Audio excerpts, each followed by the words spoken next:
Le développement durable, c'est bien plus que faire du recyclage. Ça touche 3 grandes sphères, l'environnement, l'économie et la vie sociale. Et saviez-vous qu'elles sont intimement reliées entre elles? Plus important encore, saviez-vous que le développement durable, ça aide à créer un monde meilleur maintenant et pour les générations à venir? Bienvenue dans le balado Embarqué vers le développement durable grâce aux jeunes intervieweurs. Série spéciale dédiée au développement durable est réalisée par la Société d'aide au développement des collectivités de Nicolet et Bécancour, la SADC, et rendue possible grâce au financement de la Fondation Alcoa et du partenariat de la radio via 90.5. Avec l'aide des élèves de l'école secondaire Les Seigneuries de Saint-Pierre-les-Béquets, plus précisément la Brigade, un groupe d'élèves de différents niveaux du secondaire qui ont à cœur l'environnement local, et avec l'implication de Marlène Dubois, animatrice à la vie spirituelle et à l'engagement communautaire, 4 entrevues ont été réalisées avec des entreprises et organismes des MRC Nicolet-Yamaska et Bécancour, qui ont intégré les pratiques du développement durable. Ces organisations ont toutes été accompagnées par des conseillers en développement durable de la SADC de Nicolet-Bécancour via le programme Proaction. Chacun de nos épisodes vous présente une entreprise ou un organisme qui a décidé d'implanter le développement durable dans son milieu de travail pour s'assurer d'un avenir prometteur aligné avec ses valeurs profondes. Ici Martine Vidot, conseiller stratégique en développement durable à la SADC de Nicolet-Bécancour. Il me fait plaisir de vous présenter cet épisode avec la participation de Sonia Goulet-Lacasse, conseillère en entrepreneuriat chez Micro-Entreprendre Centre du Québec. Bonne écoute!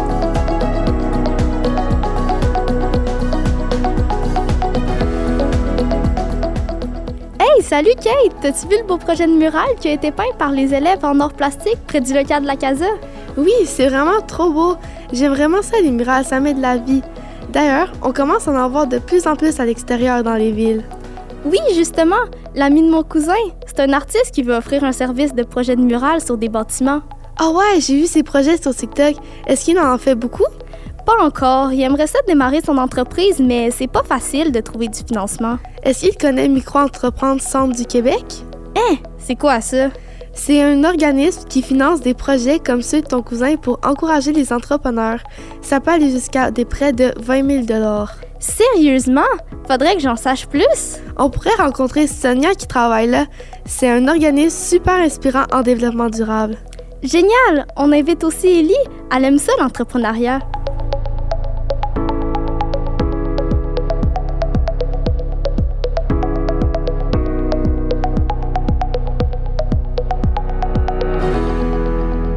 Bonjour, je suis Ilba Rabé, journaliste de l'école secondaire Les Seigneuries.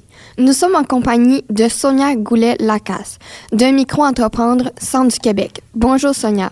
Bonjour. Bonjour aussi à mes 2 partenaires pour cette entrevue, Alexandre Baudette et Kate Martel. Salut! Allô? Sonia, on a su que Micro-Entreprendre Centre du Québec aide les gens qui n'ont pas accès au crédit traditionnel, comme ceux qui n'ont pas la haute cote de crédit ou qui ont des projets plus durs à financer.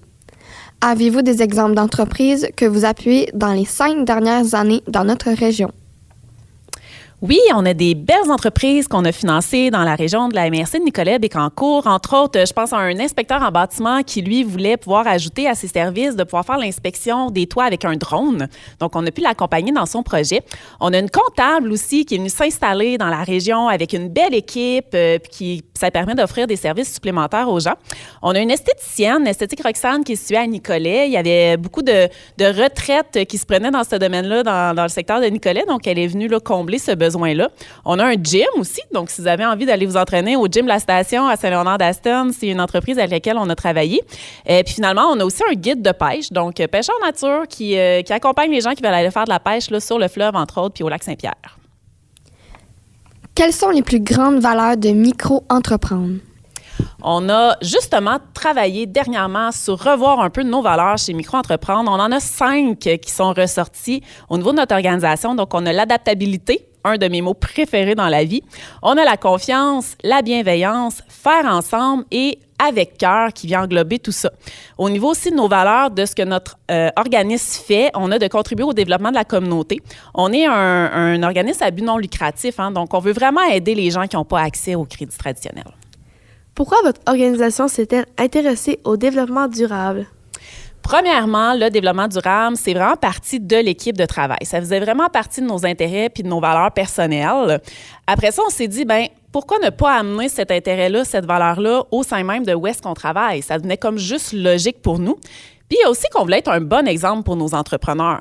Comment est-ce que vous voulez qu'on demande à nos entreprises d'avoir des actions en développement durable si nous-mêmes, à l'interne, on ne le fait pas? Donc, c'est vraiment ça qui a amené à vouloir qu'on aille se former, disons, pour le développement durable. Je voulais aussi savoir d'où vient l'argent que vous prêtez. Est-ce qu'il en existe en lien avec le développement durable dans vos prêts? En fait, tout ce qui est au niveau de notre fonctionnement vient du MEIE, donc le ministère de l'Emploi, de l'Innovation et de l'Énergie. L'argent qu'on prête, elle vient de la communauté. Fait qu'on est vraiment dans une idée d'économie circulaire. Fait que l'argent vient d'entreprises, exemple Desjardins, qui croient vraiment beaucoup à l'entrepreneuriat. Ça vient aussi d'entrepreneurs qui croient en notre mission, qui ont reçu de l'aide quand ils se sont lancés en affaires, puis qui ont envie de donner au suivant. On a des mécènes aussi. Puis, il y a une partie aussi qui vient du taux d'intérêt que les entreprises payent. En ayant un prêt chez Micro-entreprendre, il y a un taux d'intérêt que les entreprises doivent payer. Bien, à 100 cet argent-là retourne dans la cagnotte pour aider d'autres entreprises. Fait qu'on est vraiment dans l'idée de l'économie circulaire. Dans votre organisme, avez-vous des engagements qui touchent le volet social du développement durable pour pouvoir bien prendre soin de vos employés et les garder? C'est sûr que le volet social est hyper important pour notre organisme. Premièrement, on est dans le communautaire, donc de réussir à garder ses employés, c'est hyper important, garder nos expertises. Il y a plusieurs choses, actions très concrètes qu'on est en train de mettre en place ou qu'on a déjà mis en place. Donc, on parle entre autres du télétravail, ce qui permet de pouvoir offrir aux employés une flexibilité d'horaire. On a la possibilité aussi de faire du 4 jours semaine, si on souhaite, donc de réduire notre nombre d'heures. On travaille beaucoup aussi sur l'ergonomie, donc comment est-ce que notre poste de travail peut être le plus ergonomique possible. Ça fait que ça permet aussi qu'il y ait moins de blessures, qu'on soit plus réveillé aussi quand on travaille. Fait que, on a des bons écouteurs, on est vraiment bien installé là, pour travailler en télétravail. On a aussi droit à la déconnexion, fait qu'on n'est pas tenu de répondre à nos courriels ou quand là-bas, ça nous appelle en dehors des heures de travail. Un des points que moi, j'apprécie vraiment beaucoup chez Micro-entreprendre Centre du Québec, c'est la formation continue. Donc, en fonction de nos intérêts, en fonction de ce qu'on a le goût personnellement de venir développer, on a accès à un budget à chaque année pour pouvoir aller prendre des formations continues. On a aussi un budget santé et bien-être, fait qu'on peut utiliser que ce soit pour aller consulter un psychologue, se payer des cours de yoga, donc vraiment tout ce qui est santé et bien-être. Puis, on a un comité social aussi, donc on est juste 3 dans notre équipe, mais on a un comité social qui ont fait des activités ensemble. Et moi, un des avantages que je préfère, c'est qu'on a congé à notre fête. On voit que vous offrez beaucoup de télétravail à vos employés et aussi que la plupart de vos rencontres sont en virtuel. C'est génial parce que ça réduit l'essence utilisée par votre organisme et c'est un bon geste pour l'environnement. Avez-vous une politique de développement durable en environnement et si oui, quel genre d'autres actions faites-vous? Oui, on a développé grâce à la SADC puis le programme ProAction une politique de développement durable. On en a développé une aussi pour faire des événements éco-responsables. Donc, on est allé acheter, entre autres, de la vaisselle réutilisable chez Entraide Bécancour, donc de la vaisselle déjà usagée. On a fait faire des serviettes réutilisables aussi avec notre logo. Donc, ça nous permet de pouvoir nous faire un petit peu de publicité quand on fait des événements, mais en même temps, elles sont lavables. Nos cartes d'affaires sont en papier ensemencé. On a même fait faire des vestes avec un code QR pour avoir accès à notre site Internet à l'arrière. Fait que quand on est dans un événement, on n'a même pas à distribuer des cartes d'affaires. Les gens ont juste à nous scanner le dos puis ils ont accès à nos coordonnées. On essaie de rien imprimer, donc on est vraiment là plus sur l'ordinateur en particulier. On essaie aussi de réduire l'énergie justement des ordinateurs. Donc, on a automatisé le ménage des dossiers. On essaie vraiment de réduire notre empreinte aussi en lien avec l'informatique. C'est pas mal les actions principales puis concrètes qu'on a mis en place là, avec notre plan de développement durable. Puis, la politique de développement durable aussi, à chaque année, on travaille notre plan d'action annuel et on s'arrange pour que tout ce qui est développement durable soit transversal à chacune de nos actions. Wow, c'est cool ça! On se demandait, qu'est-ce que ça apporte comme avantage à votre organisme de poser de telles actions?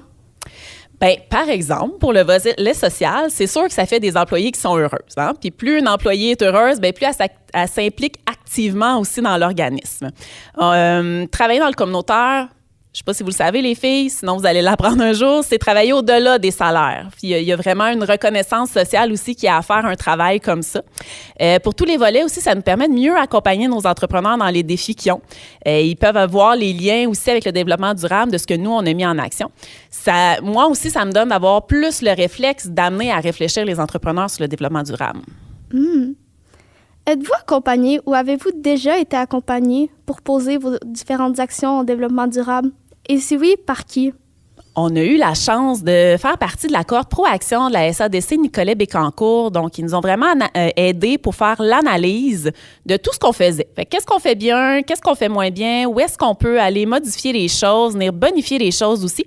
À partir de là, ils nous ont vraiment fait un beau plan d'action qui, lui, on a pu le présenter au conseil d'administration. En fait, même la SADC est venue présenter au conseil d'administration de l'organisme pour être sûr que ce ne soit pas juste nous, les employés, qui trouvent ça important. On voulait vraiment que ce soit l'organisme qui soit impliqué et non pas juste les employés.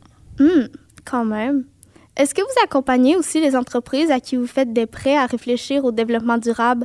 Et comment ça se passe en général? Est-ce qu'il y a une ouverture de leur part?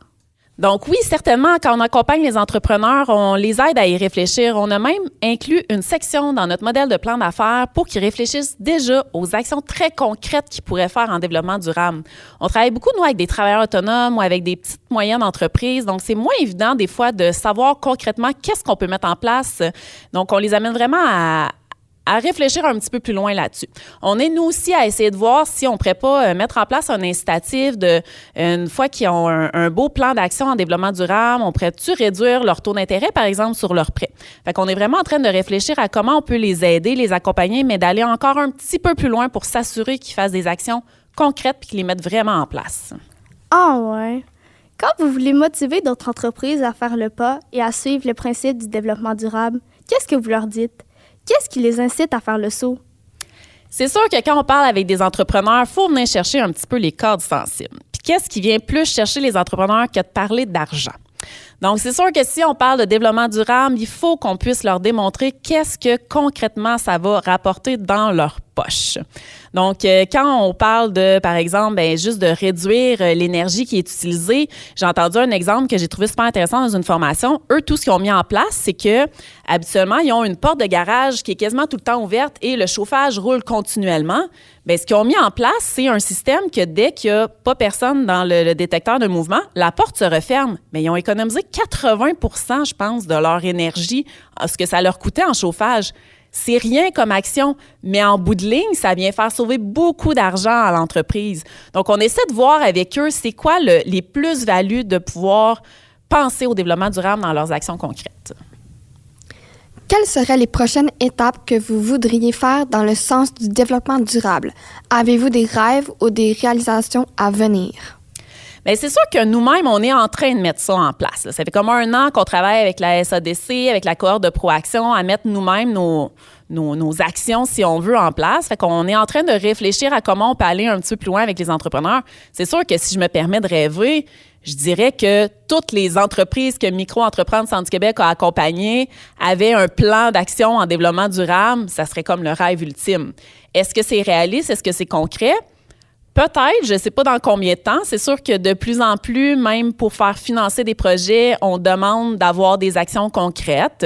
Avec tout ce qui se passe au niveau économique dans la région en ce moment, puis tout ce qui se passe au niveau environnement sur la planète, je pense que les gens sont de plus en plus conscientisés aussi.